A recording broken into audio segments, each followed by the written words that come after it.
Hey guys, I'm Dave Klein, also known as Dave Control Live, and welcome to Let's Play Bloodborne. So I actually got the copy of the game a little bit early. I got it just a few days early, so I'm about, I think maybe around halfway through the game on my own game, but I'm going to do my best job at, I wanted to get this started so I had something up right away for you guys, and I'm going to do my best job of explaining the lore, explaining mechanics, and also just having a good old time. So let's go ahead and jump ahead and get started. So here we go. Oh, yeah. Pale blood.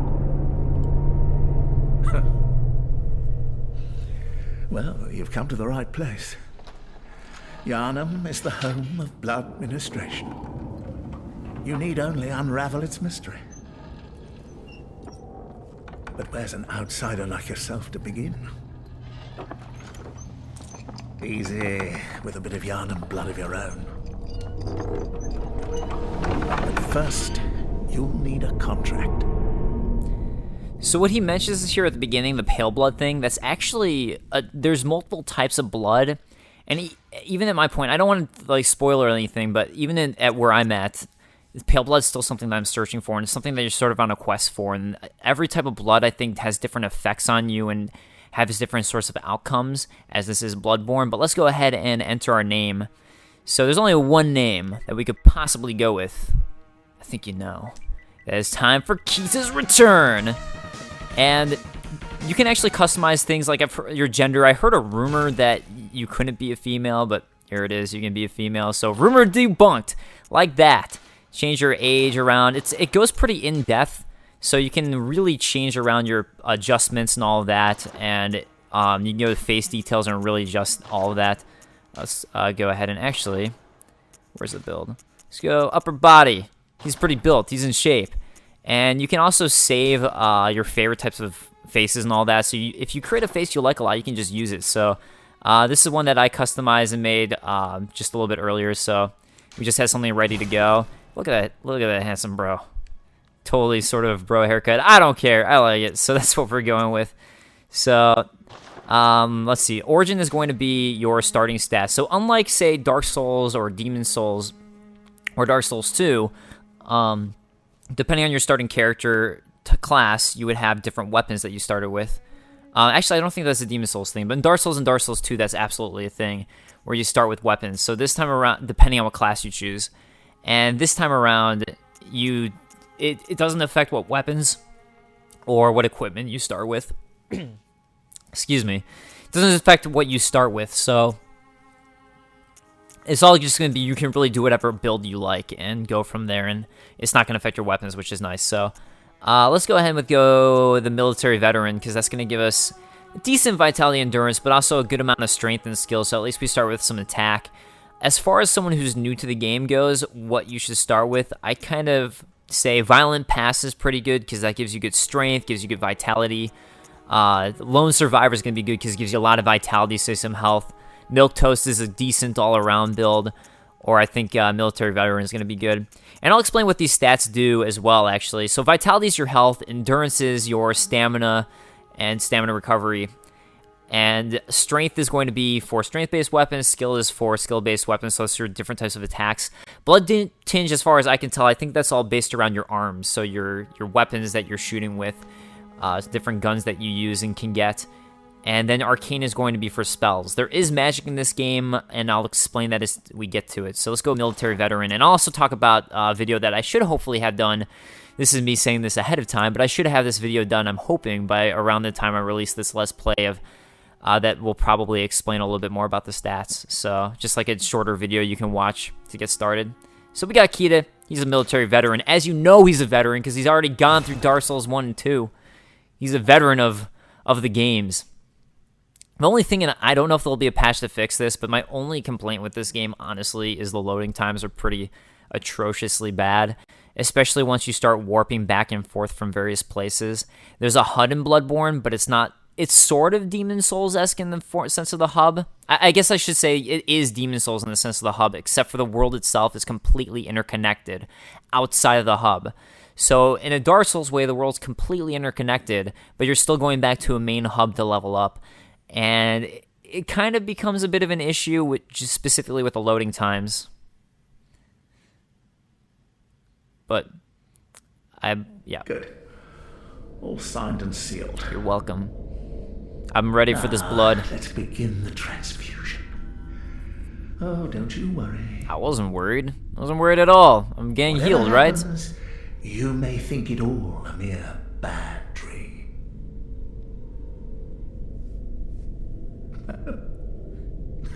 I can feel the pain by the fading in and outness of having something injected into my body. So this has actually been around, this intro, for a little bit of what's happening. Like, this is IGN released this intro. So this has actually been around and people have probably seen it. And it has brought a question of really, as we're seeing right here, and we just heard from him that by getting this blood transfusion, we're going to start to see things, which is really what this looks like. Is everything kind of that you're going through sort of some sort of fever dream, or is it all real? Is it just you going insane? What is it? And that's a question that kind of continues as to where I'm at too. But as far as this werewolf goes, you can see him lighting on fire here. And I think that's actually a pretty good clue and hint that if it has fur, it gonna burn. So as we do get Molotov cocktails in the games that we can throw, I think it's specifically different types of hair-related beasts tend to be pretty weak to it. And that's actually going to be something I'd recommend if you're having trouble with the Cleric Beast. Pump out those Molotov cocktails and utilize those. Something else I noticed with the Cleric Beast, too, is it seems like it has more health or defense than it did... You found yourself a hunter. Than it did during the alpha. Sorry, I just wanted to hear that. So we're here in Yusefka's clinic. And that is the name of the spot we come from. Let's go ahead and read this note. So scattered throughout the game are these notes, as you see right here, which are going to tell us little pieces of the lore and chunks of what's going on. It's still in item descriptions and all of that. So, like, say we go to our black hood and foreign garb. Clothing worn upon awakening to the nightmare of blood and beasts. Not typical clothing for Yharnam. Perhaps it is of foreign origin. It is said, after all, the traveler came to Yharnam from afar. Without memory, who will ever know? So apparently we've lost our memory, but the other thing too is that we are a foreigner to this land, which is going to come up a couple times throughout here. Perhaps it's where I had to stay out of sight and travel by cover of darkness, so perhaps that's how we got here, and that's a little bit of lore that maybe people don't want you to come to this area, to Yharnam. A faint memory recalls blood ministration involving the transfusion of unknown blood. Bandage worn upon awakening to the nightmare of blood and beasts, terribly worn and unsanitary. So... I think that's pretty much all the different descriptions of this, but the fact that they're calling it all a nightmare and such, and we're going to start getting more dream references and things, still does relate to, is all this happening real, or is it some sort of fever dream, or are you going insane, or what's happening? Handwritten scrawls, seek pale blood to transcend the hunt. So again, pale blood, and that's what we heard during the very intro of the game, was him saying, oh, you came seeking pale blood. So there's that. This door is going to be locked for now, but it pretty much opens pretty shortly afterwards if you want to go back and inspect it. Was that another note? No, that was just the same note. I don't think you can roll through. Yeah, you can't roll through as the door's opening. That was a thing you could do in Dark Souls 2 mechanically that's not here. There's a lot of Dark Souls 2 mechanics that aren't present in Bloodborne, which really helps indicate it was made by a different team. You can tell. For example, if you're in the middle of an action like opening a door, as far as I can tell, you're still invincible. Or say you're parrying an enemy and riposting it. In the middle of that riposte, specifically, you're going to be invincible and it can't hurt you. Yeah, so see, this guy's kind of trying to attack me right now, as that werewolf, as I was trying to get through. Not doing anything. Yeah, so I'm just going to roll through and be like, nope! You're supposed to die against the werewolf, technically. That's what's supposed to happen, but we don't need to. It's just a waste of loading screens that I don't need any of that. Whatever, werewolf. You can scream all you want. I don't care. I know I missed an item over there. I'm okay with it. We're at Central. Oh, shit. He is coming for me still. Uh-oh. Uh-oh. Oh, yeah. So there's two different types of dodging mechanics, depending on if you're on someone or not. And the reason I'm not... or I should say that if you're targeting someone or not. The reason I'm not targeting is specifically because I was trying to roll away from him as opposed to roll around him. And if you're targeting someone, you can really roll around them pretty well. Yeah, so again, pulling this switch should make it so I'm not going to get hurt by that guy. Blood vials that we're picking up are our way to heal. Oh, damn. Here we go. Come on. Get... Nope. I want to stun him so I can get a visceral attack on him. Oh, shit. Here we go. Come on. Come on, get the backstab. Nope. Want that backstab. Oh. I want it so bad. It's really stupid right now at this point to go for it, but I've gotten it before on this specific guy. Oh, damn. I thought I was behind him. There we go. There we go. So that's how you do a backstab, and you stick your hand right through an enemy's anus and spit them out. It's the way to do things in Yharnam. That's just how they do it. So that bridge right over there is where the Cleric Beast is at, and we're going to hear a scream shortly. Yes, there it is. Probably the Cleric Beast that we're hearing.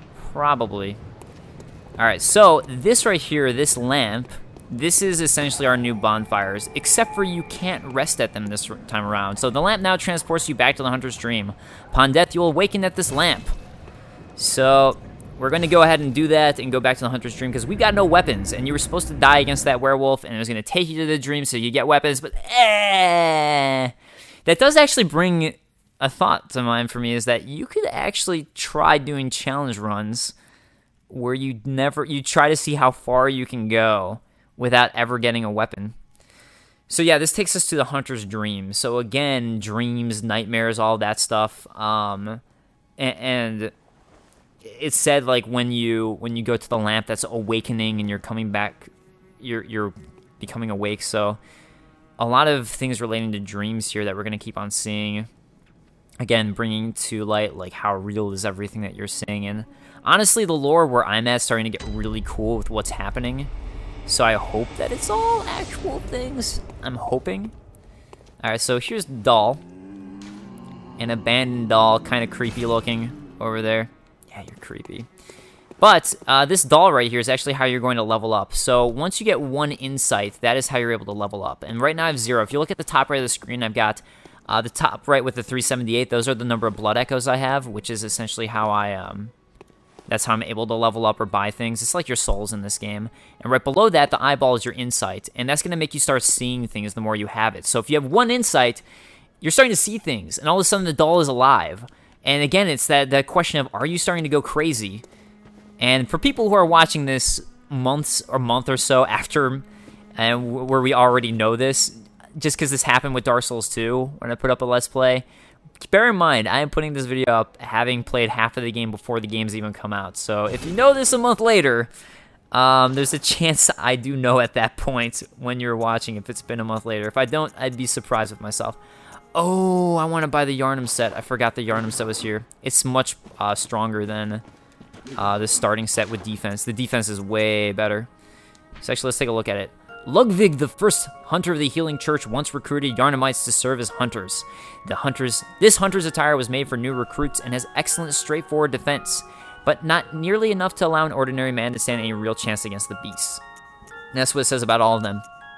But I actually think this is one of the better defense-based clothing options that we're going to find. It's just this set right here. At least as far as I've gotten to. I'm sure there becomes even better and better ones. But the other thing is the Healing Church is mentioned there, and that's actually going to become a really important part. Pale Blood's a little bit different. Healing Church is, I think, a different faction, but that's, again, stuff I'm sort of discovering. Alright, so here we get from these messengers who all apparently worship and really like hunters for whatever reason. They're going to give us our first trick weapon. So we can choose between the Threaded Cane, the Hunter's Axe, and the Saw Cleaver. The Saw Cleaver is very much a quality weapon, even though it has D and E there. The more you leveled up, I think it just remains quality. It's also got D Arcane for scaling. What I'm talking about with that is if you look at the attribute bonus on the right next to where Saw Cleaver is, where it shows physical attack, blood attack, etc., where you see the D next to my arm, where I'm doing that awesome muscle there, that's your strength bonus, where it scales the more you level up your strength. The hand is your skill bonus, your skill bonus, and the more you level that up again, where to the right you see my number's 13 for how much skill I have, that's going to scale based on the letter. And you want it to be a lower letter. The lower the letter, the better the scaling. And then it's got a D with arcane scaling. And then it shows your requirements right below, or requirements, so you can see what type of weapon it is. So the Hunter's Axe is a bit more of a strength weapon, and then your Threaded Cane is going to be a bit more of a skill-based weapon. But for my playing, I haven't really used the Threaded Cane much. I've used the Hunter's Axe and Saw Cleaver. I kind of prefer the Saw Cleaver, so I'm going to go with that of these starting weapons. I'll say Terramantis loves the axe. He's all about it. If you guys know the YouTuber Terramantis, if not, you should check him out. So then now we have a choice for our second-hand weapon. You can find shields. At least I found one. There might be more, but there are shields in the game, but I don't know how many. So again, okay, say like we look at the Hunter's Pistol and the Blunderbuss, you can see that the tribute bonus is based off of Blood Tinge for how much it hurts for. And then their blood attack is, again, that is your Blood Tinge. That's showing blood attack. I'm going to choose the Hunter's Pistol because I like that accuracy. And then we're going to get our notebook for where we can leave notes to people. Which actually, I'm gonna equip some of this stuff because I'm going to get ready to use one of those. Alright, so we got our Hunter's Pistol, and let's go ahead and equip our notebook so we can use that. And yet another NPC. There's not many to start. Oh, no!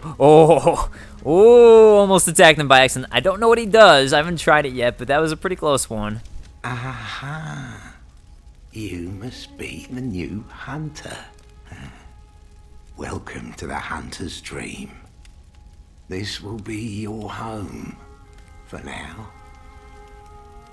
I am Gehrman, friend to you hunters.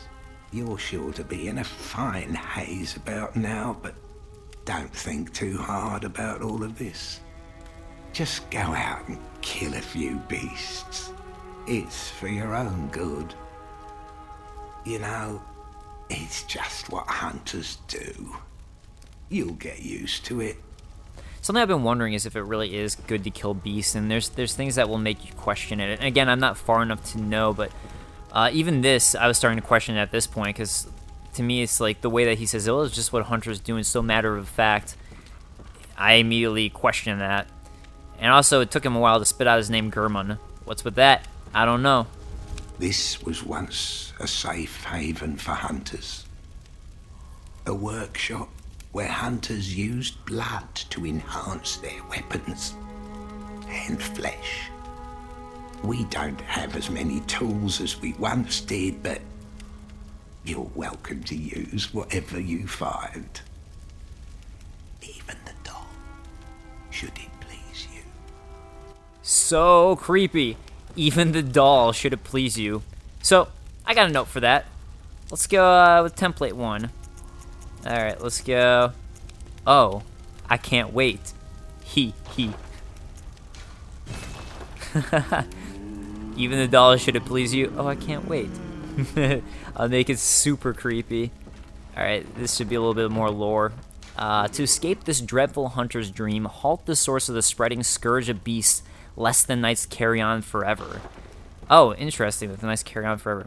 That's interesting to me, but I don't want to spoil too much. Alright, so this memory altar here, you're going to get these things called runes, which is this spot here, these Carol runes, which is actually, she's a pretty important, I think it's a she, but she's a pretty important lore character. But the Carol runes are essentially your rings of the game, but you can't equip them until you gain access to this memory altar here. So again, you have to go to this HUD area to use it. This is the workshop bench, where we're able to fortify weapons, and you're going to find bloodstones and such. It essentially acts just like chunks. It's a little Demon Souls-esque in the sense that the numbers are pretty high of what you're going to need. It's not as low as Dark Souls, where it's like, oh, 1, 3, 5. It gets to the point where it's like, I think it's like 1, 3, 5, 9. Or this one right here is 3. Excuse me. It's like 3, 9, 18. I don't know. It gets high. That's the point. I don't remember offhand exactly what it is, the number is, but here you need 3 bloodstone shards to level up your weapon. That's going to be incredibly important. It's also where you repair weapons, and eventually you're also going to get items that you can infuse into your weapons. So actually, if we take a look at our saw cleaver, you'll notice that in the middle there's 2 little star-shaped things and the sort of crescent moon-shaped thing at the top. Those are slots to infuse items into. And then on the far right, where you see those big circles, where it says my name Kita, that's my rings that I can equip onto myself. I wonder if, yeah, so if I go to my stats, you're going to see that on the top right there too. And that's the Carol runes. And then over here we've got a storage spot, so we can immediately access storage and use that if we want. And this is going to be right here. This is an insight pool, where there's actually going to be insights, essentially your humanity in this game, except for you don't lose it when you die. It's something that you gain as you go. Whenever you first see a boss, you gain 1 insight. For defeating a boss, you gain, I think, 3 insight. It might vary with bosses, but in order to access this pool itself, you need to have 10 insight. And for this pool, it's a shop where you can buy things with your insight, and you use insight points to buy things. But if you go below 10, you can't see this shop anymore. And something I haven't experimented with, but I assume is possible, is you need 1 insight to see this doll alive. And I'm assuming that you're going to need, that if you go back down to 0, the doll is going to be back to looking like it's asleep. So again, another interesting thing that I'm sure relates to the lore. I've been starting to think that the more insight you have, the more insane you start to go, and that's sort of the working theory I'm coming up with as to what's happening to you. Because you start getting things that'll say the more insight you have, the more things you see, including new enemies you hadn't seen before will start to show up. You have more insight. You'll only be able to PvP if you have 30 insight. At least from my understandings, you have to have 30 insight to even be able to ring the bell to go PvP someone. In order to summon someone into your world to do co-op, you need to use 1 insight. Although you can go into someone's world to help them with cooperatively with less. So that is how insight works. So we're back at Central Yharnam. A lot of you might have seen this already, as this is what the alpha gameplay was, except for it is during the day now. So here you can see the sun. I will say that changes around. I don't want to say exactly how and what activates it at the moment, but it's not going to... There are different times, and that does affect things. So, yeah, it's something I want to point out. Oh, whoops. So if you hold R2 with the weapon, that's going to be how you can do a charge attack. As I'm using this trick weapon, when I press L1, that's going to be the switch out. You can also combo switching into an attack. So you can see I've switched out and switched into my attack combo. So like these guys right here, right? What I might want to do with them is draw them over and then get a big, nice attack on them. And that's kind of how when you first start the game, you kind of want to deal with guys, and then eventually you'll start being able to plow them down. Another thing too, with the weapon I have, I think it's nice because it's pretty quick, and a lot of times this game is more action-oriented than Dark Souls. When you see them starting to attack, sometimes you just want to get in there before them and just swing your quicker weapon in and cut them off before they even can attack. This right here is going to be a shortcut back to the beginning of the game, back to Yusefka's clinic. I do want to fight this guy, even though there's really not much reason to other than just pride. Being like, I did it. Oh, shit. So right now I'm not doing it. I still always have trouble reading this guy for whatever reason. Like there, I should have probably shot my gun, but I didn't. Whoops. Parrying is an incredibly important mechanic this time around, in my opinion. I think it's more important than it was in the Souls games. Oh shit, no, no, no, no! Oh, I wasted my moment. I should have just believed that I had it. There we go, got the parry riposte. It's gonna be super important for a lot of like bosses, enemies, all that. You really want to start to learn how to parry, in my opinion. So your gun is going to be the way you parry, just like shields were in Dark Souls or the Souls games, Demon Souls and Dark Souls. But there's a lot of bigger enemies like this one who really the way to get them down in health is they're going to do some sort of big attack that's going to leave them open for a parry. Alright, so this guy right here, for example, this is a good example of me just quickly going through, and I saw he was about to attack, and I was like, no, no, no. I'm going to get my attack in first. And I think that's going to be something you really want to do. A lot so in Bloodborne. Alright, so let's go ahead and head back to Yusefka's clinic and do that back and forth like a pro as we do so. Actually, I don't want to have this equipped anymore. I don't need it. We're going to equip our Molotov cocktail, and we're going to equip the Pebble. So again, Molotov cocktail is going to come pretty in handy quickly. Alright, let's see if I can parry this guy. I mean, I know you can. Whoops, shoot. Just waste some bullets. No, oh, got it. Pulled it off. You can, if you're slightly late, you can still parry them. You don't have to be exactly on time to pull off the parry. And that's an important mechanic with this, especially because... Oh, so you can see there's a lamp here too now. Oh wait, it's not lit. Let me light that. Hopefully that doesn't make me start there if I die. That would be annoying. I'll talk about the mechanic, the new important mechanic in just a moment. Are you out on the hunt? Then I'm very sorry, but I cannot open this door. But please, I want back in. I am Yosefka. The patients here in my clinic must not be exposed to infection. I know that you hunt for us, for our town, but I'm sorry. Am I exposed to infection? Is that what that blood was you gave me? This is all that I can do. You son of a bitch. Giving me your Yusefka Now, blood vial. I don't want it. go. I don't even want it. And good hunting. So, Yusefka blood vial. Blood vial acquired from Yusefka's clinic. This refined blood highly invigorating restores a larger amount of HP. The product of a slow and careful refinement process, this rare blood vial appears to be a clinic or original. Says likely what they gave you when you were in the clinic. Are you still in need of something? Yes, I want to leave. But I have nothing more to offer. Let me leave. Please, try to There's understand fucking my werewolves position. out there. I don't want to be there. I can only pray for a fruitful hunt. I lost my memory. I don't even know what a hunt is. Don't make me. Okay, so important mechanic is the ability to regain health as you're attacking an enemy. So if you get hit by an enemy, you will have a chance to regain all of that health back, but it's a limited amount of time.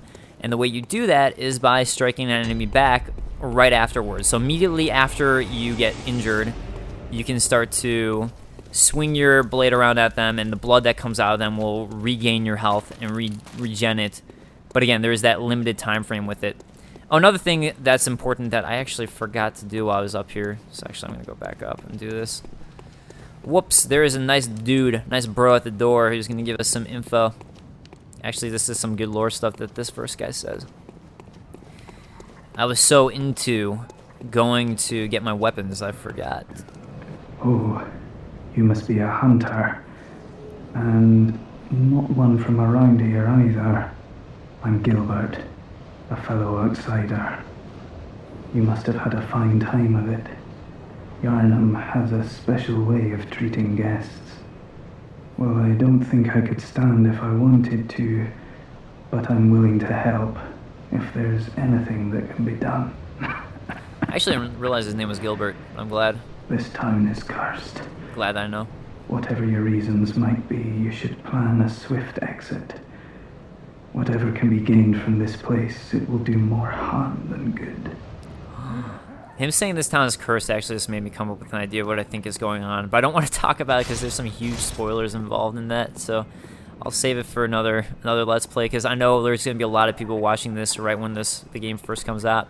You know, if there's a place that you can talk by a lit lamp, so you don't have to go running around checking every door if you can talk, or every window. You're going to see a lamp like this that's lit. Pale blood, you say? Yep, that's what I'm looking for. Never heard of it. But if it's blood you're interested in, you should try the Healing Church. The church controls all knowledge on blood ministration and all varieties of blood. Across the valley to the east of Yharnam lies the town of the Healing Church, known as the Cathedral Ward. And deep within Cathedral Ward is the old Grand Cathedral, the birthplace of the Healing Church's special blood. Or so they say. Yeah, so again, Healing Church is going to be pretty vital to what's happening here. Much with outsiders. Normally, they wouldn't let you near the place, but the hunt is on tonight. This might be your chance. Yeah, so the Healing Church does a lot of experimentations with blood and trying to find different blood, and they're known as a lot of administrators of blood. And it's funny, it's a church, so some people really believe in it, and it's sort of Miyazaki-ish, and like if you think of Demon Souls with the Maiden Estrella and the way that the Demon Souls lore worked, where a lot of people are just believing in something that could be false, and there's going to be multiple things like that within this game that you want to start looking out for. Across the valley to the east of Yharnam, you'll find the Cathedral Ward. Deep within lies the old main cathedral, said to be the source of blood. I haven't heard of pale blood, but That's your best bet if it's anything to do with unique types of blood. I think that's all he's got to say to us. Across the valley, deep Yeah. at that. But yeah, it's one of the nice guys. So you'll find a lot of people at these windows and doors who just hate you and absolutely do not want to have anything to do with you. Here's another shortcut you can use if you're having trouble getting back. You don't have to do that little wraparound. You can just drop down here. So again, here's another one of these doors. Are you that outsider? Well, sorry, but I don't want anything to do with you. Trot along, will ya? So, as I said, right there was that exact example of someone who just hates you because you're an outsider, and just what the other guy was doing that people don't really react kindly to outsiders. Oh, another door. Lads, you've come on. You'd open a door on a night of a hunt. You would, right? Away with you. Now.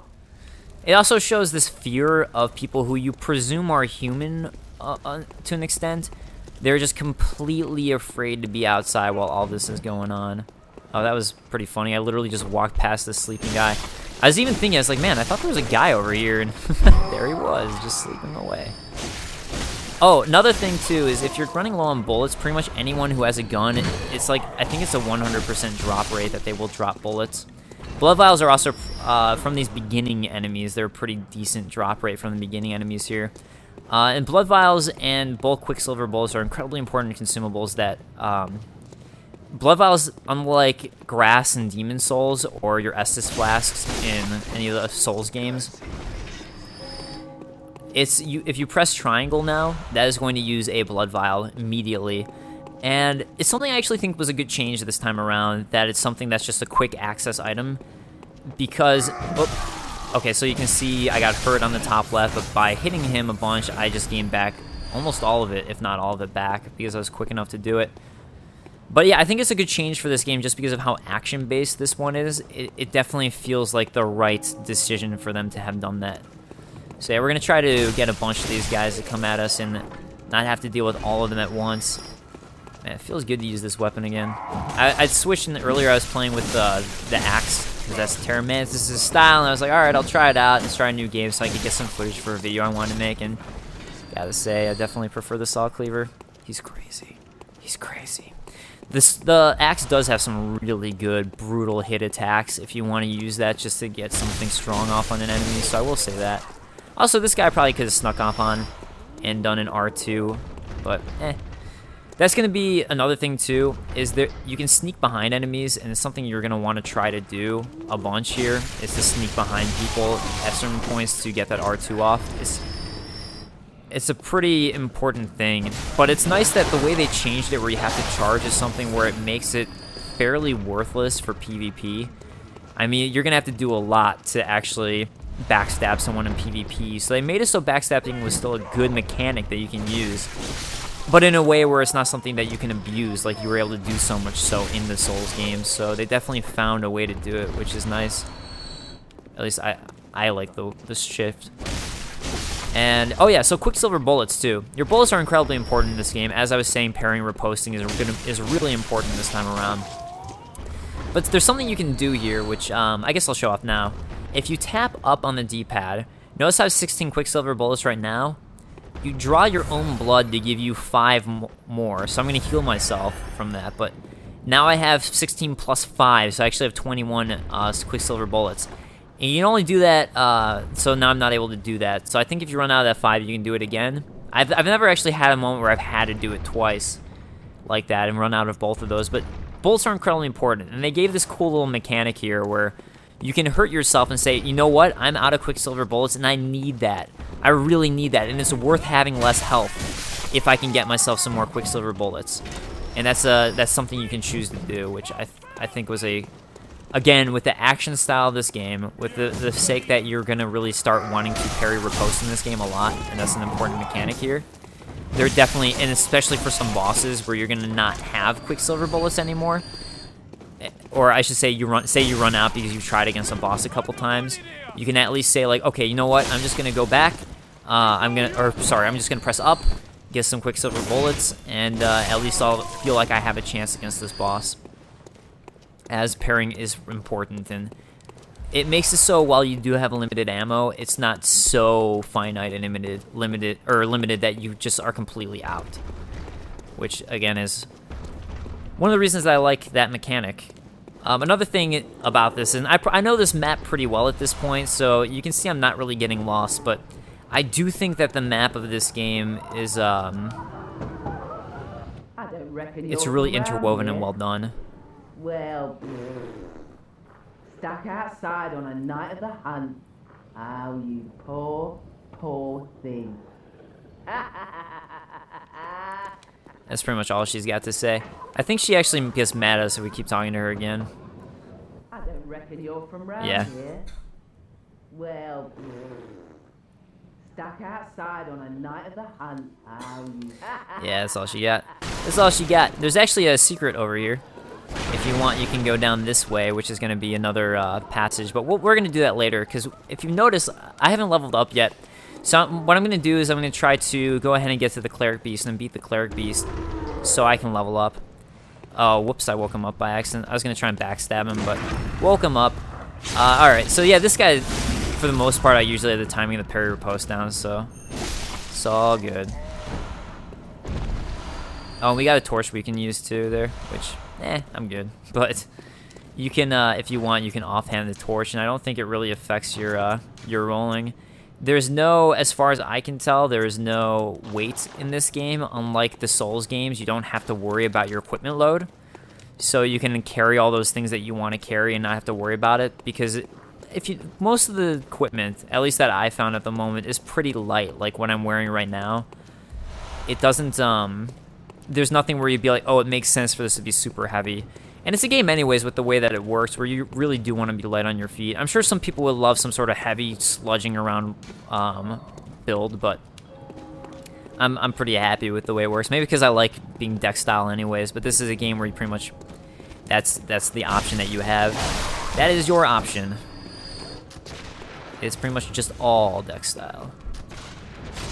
Oh, whoops, shit. Didn't think this dog would be so fast, but I should have known because it's a dog.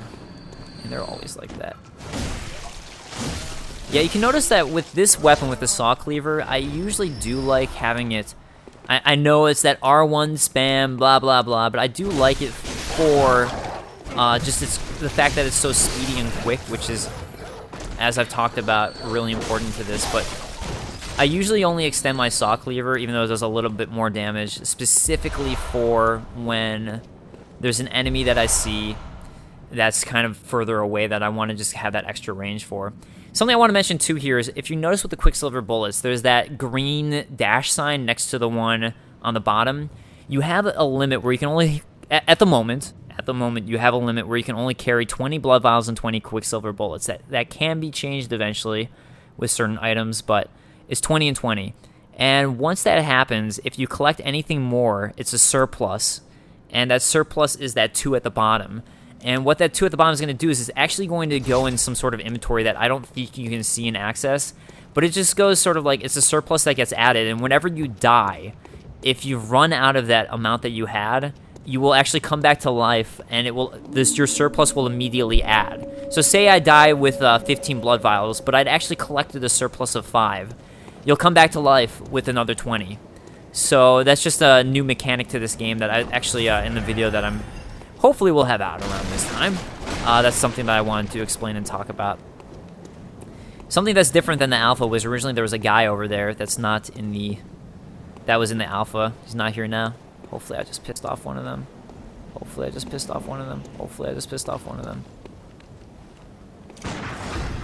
Visceral attack. Oh no. There's 2 of them mad. Oh no. Oh damn. Okay. Let's get some of our health back.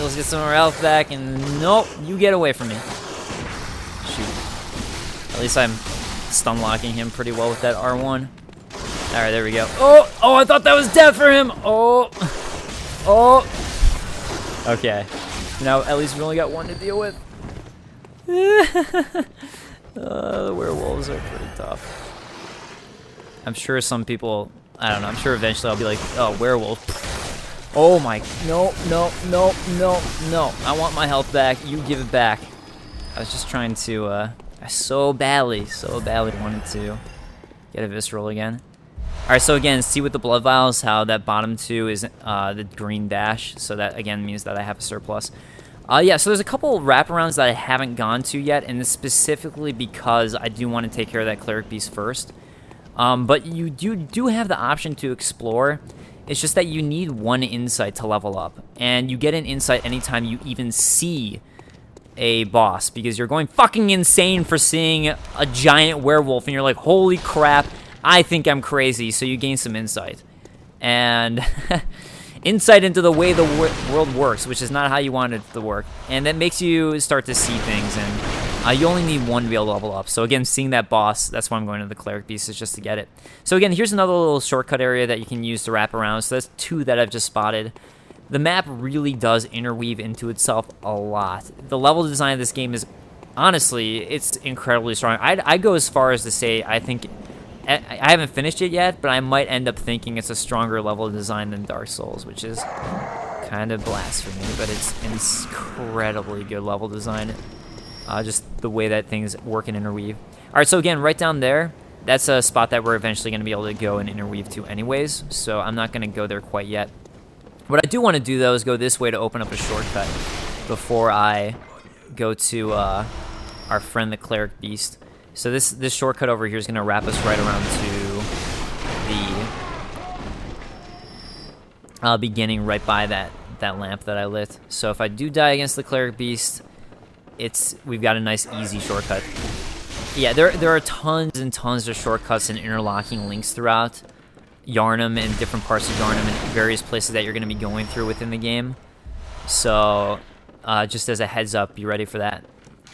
When the hunt began, the healing church left us, blocking the great bridge to Cathedral Ward as old Yharnam burned to the ground that moonlit night.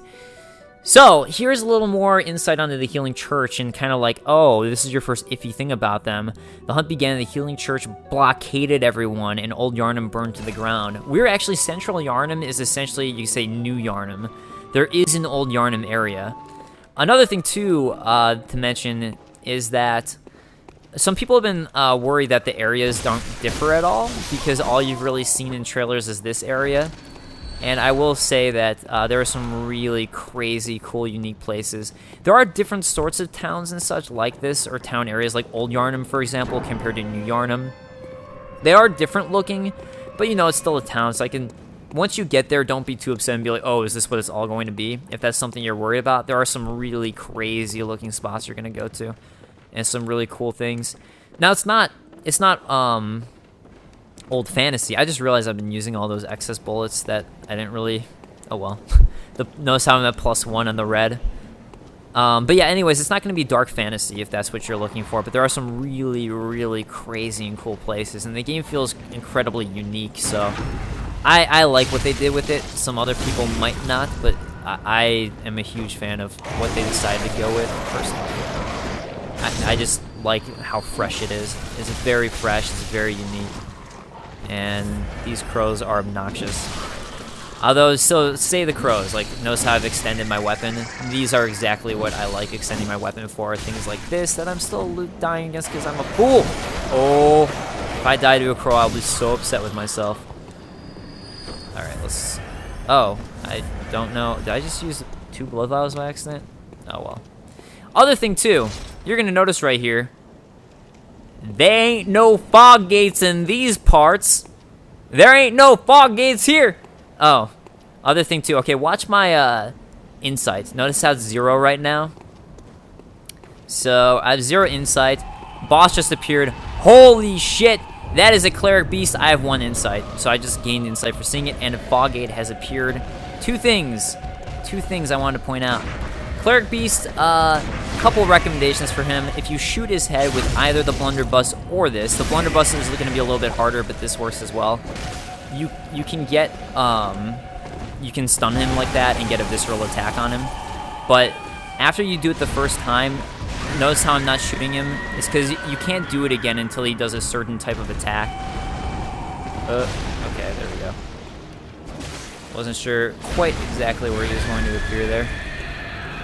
So right now I'm just sort of waiting for him to make it. Okay, so when he does that, I think that's the...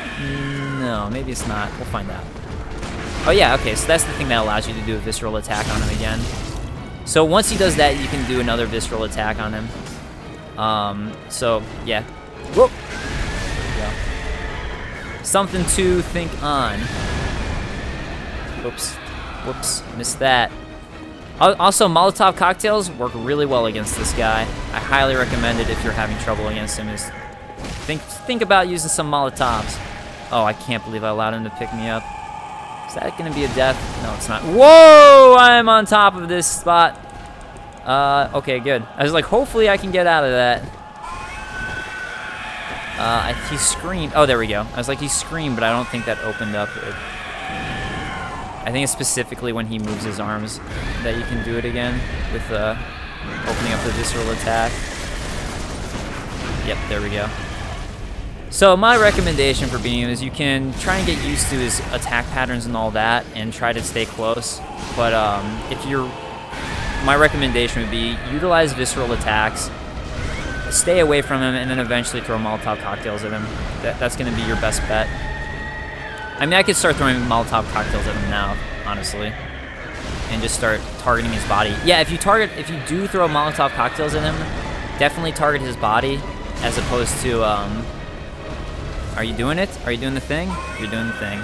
Yeah, definitely target his body if you're going Molotov cocktails, because otherwise you're gonna miss a lot. He's pretty easy to miss.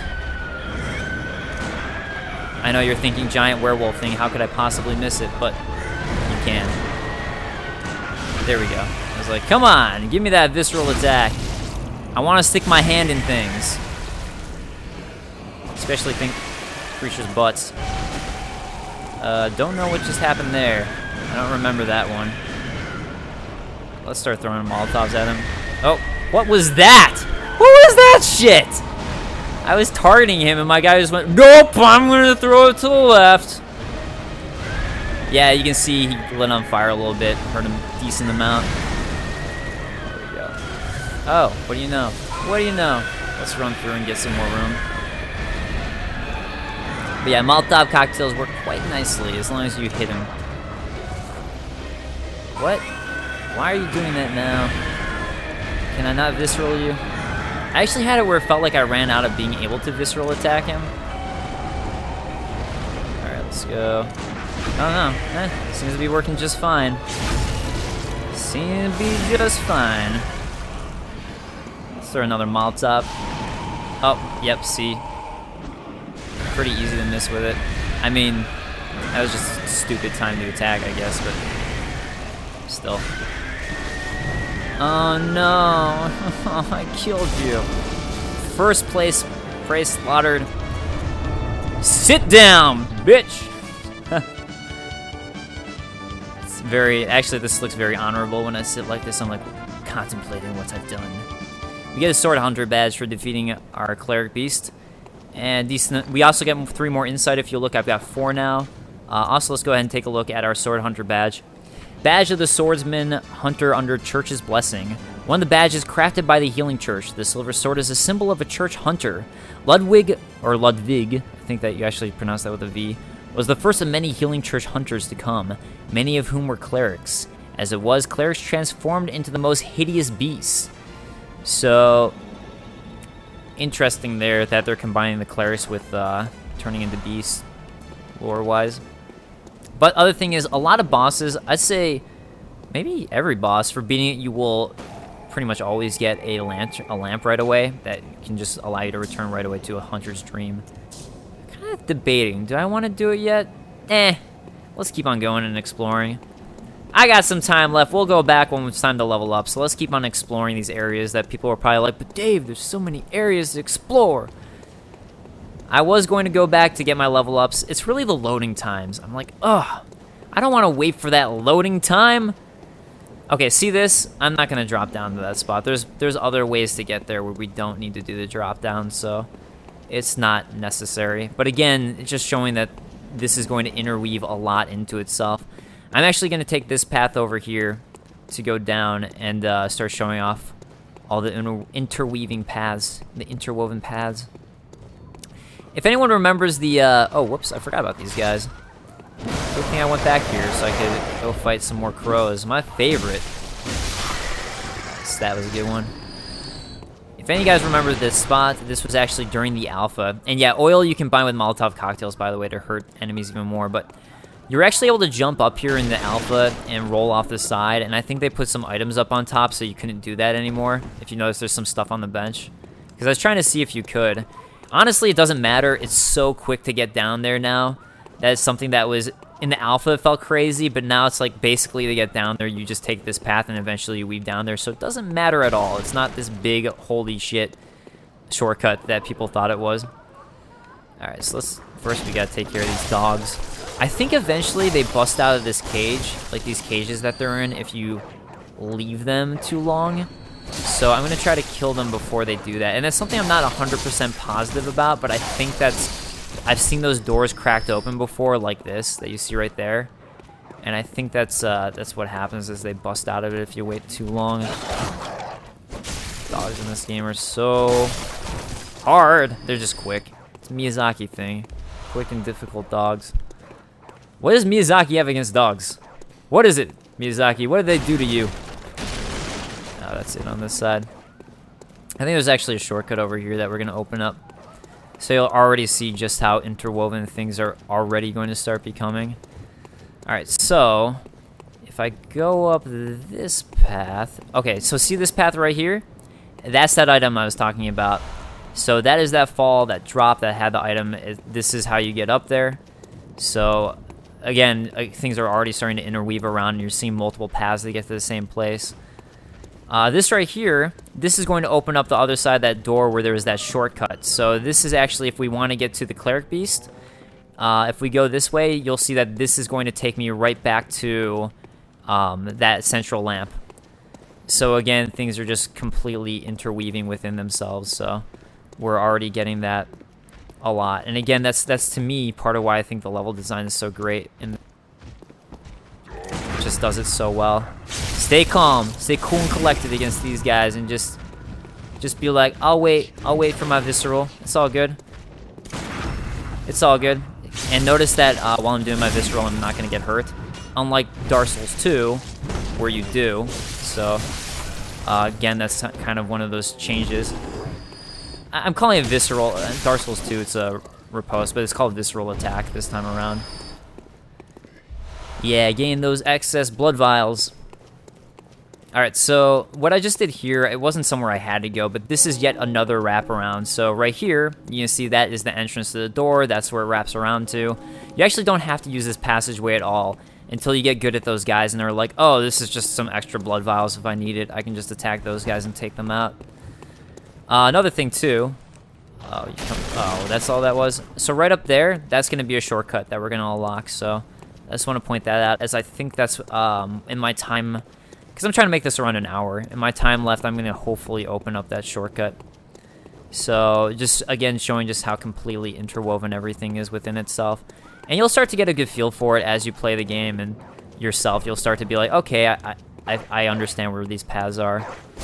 Guy, back away from this door. Oh, you're a hunter, aren't you? Then, well... Do you know of any safe places? Alright, so safe places are going to be another interesting aspect of this game that's unique to it. It's sort of similar to how people go back to the hub in Dark Souls and Dark Souls 2 and Demon Souls, but it's a little different in the way it works. Oops. I've heard I have. Shutting up indoors isn't always enough. Well, if you hunters got off your asses, you wouldn't be in this mess. You're obligated to help me, you hear? There's actually a lot of that. People upset with the hunters. Are you going to tell me you're not? Right now we don't know a spot. Yeah, I should have known. You're good for nothing. No respect for the elderly is what that is. Yeah. That little good you outsiders do. Go on. Admit it. You think we're all mad, don't you? I mean, I think you're mad, but because you're being angry with me. See how I wrapped around the definition of that? All right, so eventually with her, we can come back when we find out the safe spot. So don't worry, like, and freak out and be like, oh God, I don't have a safe spot and now she's mad at me. You'll find it eventually and you just go talk to her again. There's actually multiple safe spots you can send people to, and they do different things. For example, Yusefka's clinic will eventually become a safe spot. Now, as far as which you should send people to, that's a good question, and I don't know the answer to that, and I think that's going to start changing around. And notice how, like, this guy's a more transformed beast. I think that's pretty common in this area where, or I think that's everything we're fighting, I think, are just different levels of how far have they transformed into a beast. But this is a perfect example of an area where we're going to want to slowly come to somebody and just say, you know what, let's just do it a good way, slowly walk around and utilize that backstab for stealth and get that stealth mechanic. So, again, that's where backstabs come in important. I like that they still exist, but it's in a different way where you can still utilize it as a game mechanic.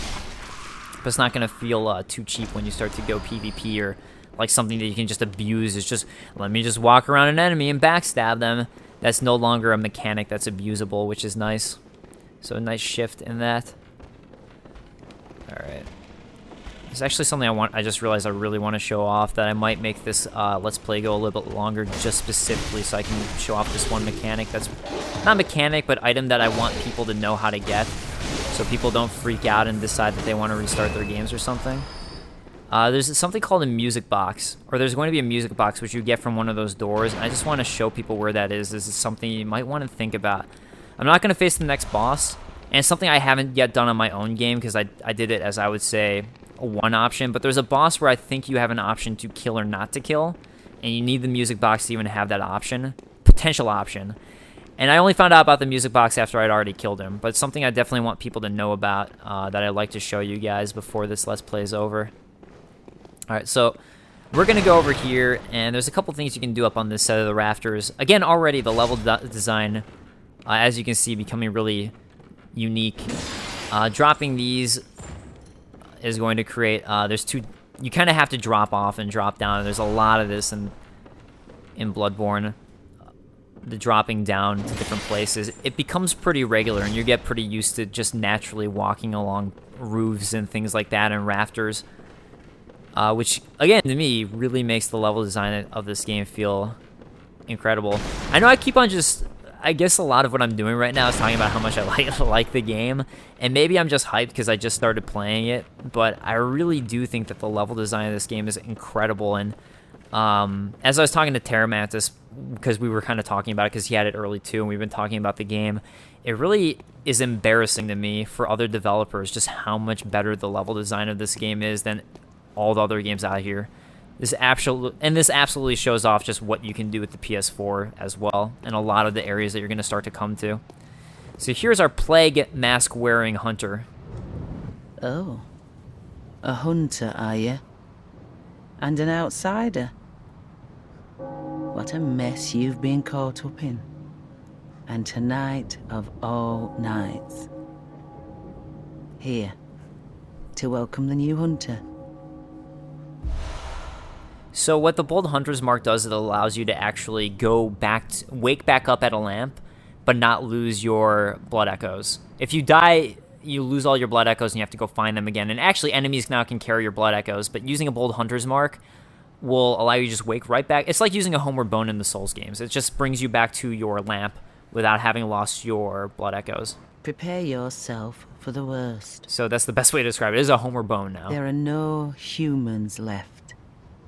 They're all flesh-hungry beasts now. For those of you guys who haven't played any of the Souls games and are watching this, I'm sorry if you're upset with my Souls references and that doesn't help you understand things. It's just, sometimes it's the best way to describe it for people who are Souls veterans, or just, if I can just say like, oh, it's like this item in a Souls game. And I know that's, for a Souls person, that's an immediate way to be like, oh, I get it. Still lingering about. What's wrong? A hunter unnerved by a few beasts? No. Did you see me take out that Cleric Beast? No matter. Without fear in our hearts, we're little different from the beasts themselves. Yeah. All worth it to talk to her a bunch, specifically so we can be like, I gotta switch this to shaking off the cape. Yeah, with my lack of a cape. still a cool gesture. I like it. What are you still doing here? Why are you so upset with me? You're still hanging out Enough here. trembling in your boots. A hunter must hunt. Are you trembling in your boots? You gotta hunt too. You're a hunter. Also, she has the twin blades, and I want them. I really want your twin blades. That's kind of why I'm hanging out. I'm just like, give me your twin blades, please. Please give me your twin blades. All right. I think that's it for this upwards area, if I remember correctly at the moment. So we're gonna drop back down and keep on making that forward progress. Or that wraparound progress. Actually, this is forward progress at this point. This is where we need to go next. Go to this spot with... Alright, let's see if I can sneak up on this guy right here and at least take out one of them. Yep, got it. One less guy to worry about. Yeah, so what I'm going to do here is draw the guy towards me. There's one of the wolf guys coming for me who's got a pretty heavy attack if he gets you. And we don't want to be caught with the guy shooting a gun at us while we're working on this guy here. It seems the more transformed into a beast they are, the more powerful they are, so we'll take that away from him at least. Oh, that scared me for a moment. When I first saw that ghost, I was like, oh, there's a ghost coming for me. I do feel a little bit bad that I know some people wanted to see me do a blind playthrough, and there are definitely moments that now I know what's coming. There are moments where I literally had a reaction of being like, oh no, as my real reaction. So I feel a little bad that that doesn't exist at the moment, but I guess you'll have to, I can just point out what those moments were. More of these crows. Also, notice again, just really do pay attention to your surroundings. That's something that Souls games have always been all about, and that's just repeating here, because if we look down there, rafter we can drop onto to get an item, so just another pay attention to your surroundings. Also for things like this crow that was just hanging and hidden. These crows are going to be a giant pain in the ass throughout, just in general, because they're just going to start to be in locations where you're not looking for crows, and since they blend into the background so much, it's going to be something where they might catch you off guard while you're trying to take care of another enemy. They do give you pebbles, though. I guess that's the one plus. The one plus about crows is if you want pebbles, they got pebbles. I think that's, honestly, I think that's all that's up here is just getting that oil urn. We're going to want to go to that ladder, but first, let me drop down onto this and get this item. That bloodstone shard. So bloodstone shards, right here, I've got 6 of them now. That's how we're going to fortify our weapons. After death, the substance in the blood hardens, and that which does not crystallize is called a bloodstone. At the workshop, these bloodstones are embedded in the weapons to fortify them. Also, let's go ahead and take a look at the saw cleaver. This saw, effective at drawing the blood of beasts, transforms into a long cleaver that makes use of centrifugal force. I think I pronounced that right. The saw, with the set of bloodletting teeth, has become a symbol of the hunt and only grows in effectiveness the more grotesquely transformed the beast. One of the trick weapons of the workshop commonly used in the hunting business. This one is a pistol made at the workshop for hunter stalking beasts. So there's different areas where these weapons are created, and this one specifically from the workshop. Hunter firearms are specially crafted to employ quicksilver bullets fused with the wielder's own blood, boosting damage against beasts. So that's why you're going to cut yourself to create more quicksilver bullets. That's the reason why, lore-wise, why you can do that. The pistol is a quicker draw than the blunderbuss, allowing for speedier responses to attacks. So blunderbuss has got a nice widespread shot, but it's a little bit slower, so you're going to want to base on that. Also, the pistol's a little more accurate. But there are definitely situations where the blunderbuss can come in handy, so you want to think about both. Another thing, too, is I've been looking for, like, in spots like this, I've been trying to tap X or doing swinging at walls to check for illusory walls, and I have yet to find anything. So I think that'll probably end up being something that's in the game, but I just haven't found it. I think, yeah, we're going to want to go up before we get that. So that pathway to the forward right there that you just saw there, that's where if you notice that I was dropping, I was busting enemies, or dropping the things from the rafters down. They drop down into these spots right here, and then that's going to be that pathway down there. Is another drop by these rats. So, of course, Miyazaki game, you're going to have rats with giant bubbly goo ball eyes. They just look slimy. The eyes just look slimy. Goo ball eyes. And we get some throwing knives, and this is the one that we dropped from the top. It's got some more bloodstone shards, so the sooner you level up your weapons, the better. Let's take care of these guys. Hanging out by throwing... No, wait. Madman's Knowledge. Ooh, good. We got Madman's Knowledge, and I can talk about that. Oh, you can actually run while this menu's intact. I didn't know that. Which I think I'll start... Oh, wait. No, I said I was going to start doing it. I noticed the rat drop down on me. Good thing I noticed that. Alright, so as I talk about this Madman's Knowledge... Alright, Skull of a Madman, touched by the wisdom of the Great Ones. Who are the Great Ones? We will find that out. But Skull of a Madman, touched by the wisdom of knowledge. And the fact that Madman's Knowledge gives you insight, again, it's like you're kind of going insane the more insight you get. So you use this Madman's Knowledge to gain insight. Yeah. Making contact with the Eldritch Wisdom is a blessing, for even if it drives one mad, it allows one to serve a grander purpose for posterity. So, again, that connection to insanity and seeing things. And really making you question if everything you're seeing is real or just how real is everything. So all, I think, important stuff to ponder and question as we go through. Alright, so let's go ahead and drop on this other side so we can get the rest of the items here. Oh, you know what, too? I dropped down and I was able to utilize hurting that enemy to gain some of my attack back right away. We find our first alternate weapon here, which is the Saw Spear, which I will show off after I murder... Or I guess there's nothing to murder here. Alright, I'll go ahead and equip it to show it off. I think it's pretty much the same exact thing, except for you're using a medium spear. Yeah, description-wise, it's the same. So, this one, it's got the same base attack here, but the difference is if I use my L1 here with this one, it's going to transform to a spear now to use. So now I have this, those are my R2 attacks while it's expanded out. So, same thing, but a spear variation as the Saw Cleaver. Personally, I prefer the axe, but some people, or the axe version of the cleaver version, but some people will definitely prefer the spear. No doubt. I think I checked that passage. Actually, oh shoot. I'm like, oh no, my time. I'm already way past an hour. And by that, it's like 7 minutes past an hour, but still. I want to go make sure I explored this, and I did, and that was a waste of time. Totally fine. Oh, another thing that Miyazaki does a lot is he likes to use lamps to indicate where you need to go.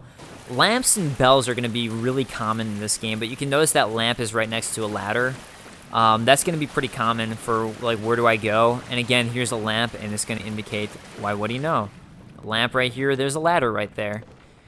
If I find this wraparound here, and this is where it is, I think this is going to be another wraparound. I think that's probably going to end my Let's Play, because I think this is going to be where we get the music box, if I remember correctly. And I'm going to go level up and do all that stuff, but, again, I just don't want this to go too long.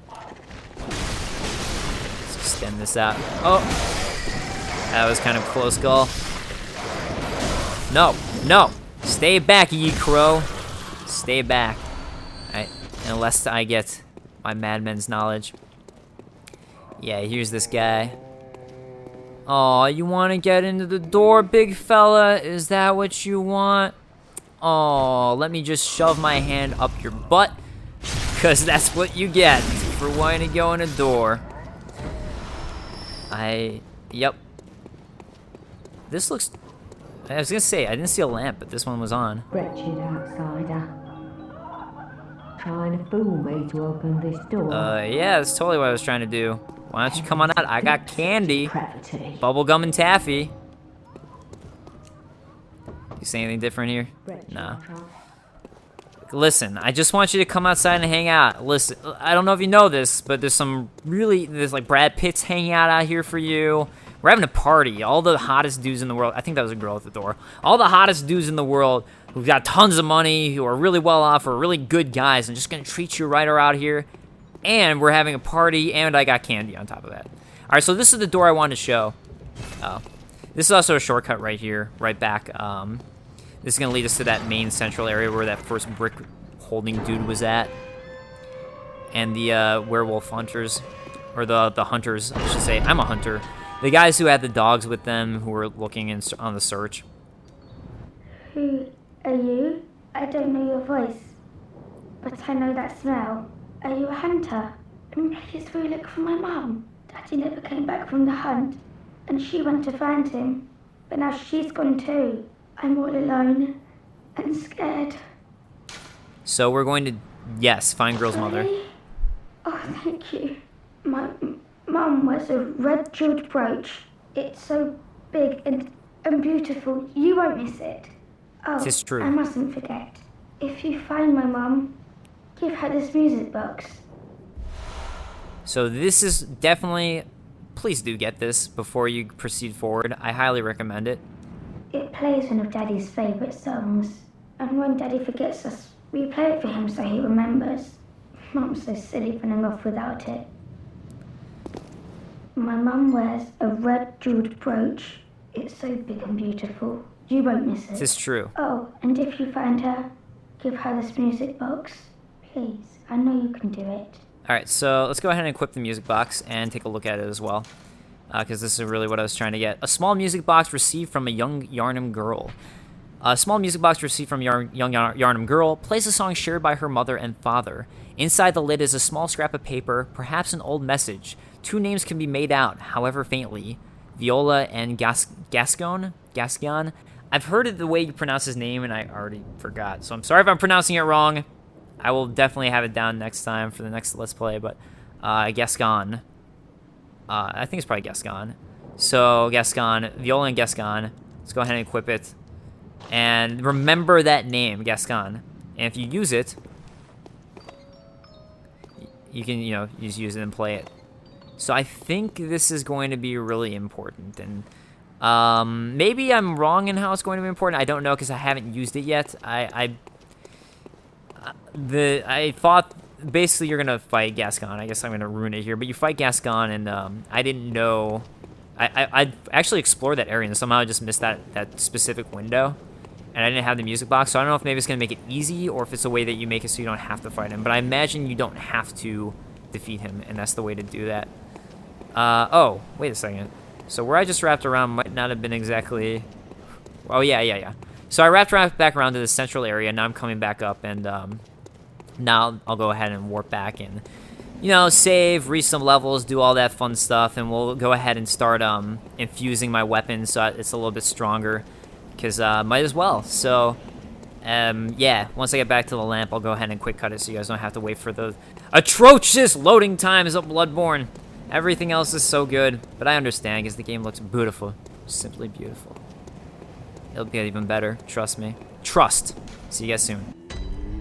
Alright guys, welcome back to the Hunter's Dream. I was like, I need a nap. I've been talking a lot. I'm tired of talking. Let's go ahead and talk to our doll. I am a doll, here in this dream to look after you. Honorable hunter, pursue the echoes of blood, and I will channel them into your strength. You will hunt beasts, and I will be here for you to embolden your sickly spirit. Alright, so we can now see the doll because we have one madman's insight, and we're fucking crazy. Did you speak with Gehrman? He was a hunter long, long ago, but now serves only to advise them. He is obscure, unseen in the dreaming world. Still, he stays here, in this dream. Such is his purpose. Ah, the little ones, inhabitants of the dream.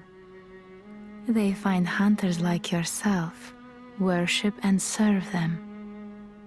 Speak words they do not.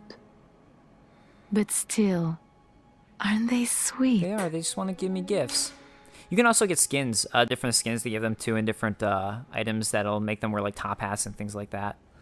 I think if you remember, if you pre-ordered it, you got like a messenger skin for them, but there's other skins too that you can get just throughout the game. Alright, so, yeah, that's all she says. But again, now we can see the doll, now we can actually level up with our blood echoes. Well.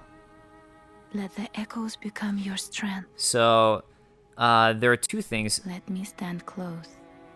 Now shut your eyes. Actually, before I level up, there's a couple things I want to do. So I'm going to go ahead and do those May things. You find your worth. First thing I want to do is I want to go ahead and fuse my weapon, or level up, fortify my weapon, excuse me, because that's going to cost a little bit. So you can see with my saw cleaver now, you need 3 for the first one, and that's going to raise the physical attack up a bunch. Also, it bumps up the scaling, even though it's still D, E, and D. Let's go ahead and bump that one up a bunch. Also, I just noticed that it has some special attacks too. I haven't noticed that stat yet. And I need 5 for the next one, so let's do it yet again. So, get enough to raise Saw Cleaver plus 2. Gonna be nice, way more powerful. That also automatically repairs it. So, I wanted to make sure to do that.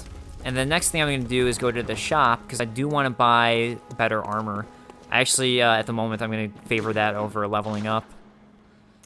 Which maybe is not a good idea, but that's what I want to do. Oh yeah, and for defeating that beast, we've unlocked some new things at the shop. So, now we can buy the Hunter Chief Emblem, which is the key to the gate to the Grand Cathedral's Round Plaza. That's something that you're going to need to get. So eventually, definitely keep in mind you're going to need to get that with 10,000 Blood Echoes. Cloth emblem that belonged to the captain of the church hunters long ago opens the main gate that leads to the Round Plaza of the Great Cathedral. The main gate is shut tight on nights of the hunt and could only be opened from the other side with this emblem. In other words, the captain's return in this emblem determined the end of the hunt. So definitely want to get this. Kirkhammer we can now buy as it's a weapon of the church, and because I think it's because you got that church amulet, it opened up new items in this shop. Trick weapon typically used by the healing church hunters. On the one side, an easily handled silver sword. On the other, a giant obtuse stone weapon characterized by a blunt strike and extreme force of impact. The church takes a heavy-handed, merciless stance towards the plague of beasts, an irony not lost upon the wielders of this most symbolic weapon. And we also get the repeating pistol of the church, which I hate, because I had to deal with an enemy who used it against me, and it was driving me crazy. Crafted with mostly metal parts and exhibiting a complex design, the repeating pistol fires 2 shots at once, making a ravenous consumer of quicksilver bullets. Should be used sparingly compared to his workshop counterparts as the trump card in one's arsenal. And let's go ahead and buy the Yharnam set, though. So that's what I'm going to do. I was actually almost had enough to buy that right off the bat, that Hunter Chief Emblem, but that's okay. I'm going to do some level ups, and we'll come back and buy it later. So let's go ahead and equip my Yharnam set. You can see it's way better than your starting one. Like, look at, it's like almost double physical defense. So when you can, I definitely recommend buying this, because it's gonna be way better stats. And let's go ahead and channel my Blood Echoes. Let me. And we're gonna get some more skill, some more endurance, maybe some more blood tinge, 1 more vitality. I think that'll do it. So I feel good about this one. Obviously, as this is a quality weapon with a little bit more strength, strength is going to work for it, but both strength and skill are going to be working for this quality weapon. I think you have a soft cap on strength and skill, according to Ouroboros was telling me that it's at 25, so just so people know, specifically for strength and skill. Yeah, that's going to be our level up for now, so now we're feeling a little bit better. Feel ready to head to the second boss next time. So I hope you guys enjoyed this. Oh, actually, now we can do... excuse me, I totally forgot to get the Beckoning Bell and Silencing Blink, which are going to allow people to come into our world with the Beckoning Bell. Again, that costs 1 insight for the Beckoning Bell. But use 1 insight to ring and call others to your world for help. So if you're having trouble, you can use this. And the Silencing Blink is to disengage from co-op. But guys, sorry I went a little late. I hope you enjoyed this first Kita Let's Play of Bloodborne, as we stare off at the moon and what looks sort of like arch trees in the distance. Pretty cool dream I'm having here, gotta say. But yeah, I hope you guys enjoyed, and I will see you next time. So, there we go. Later, guys. See you next time. Peace.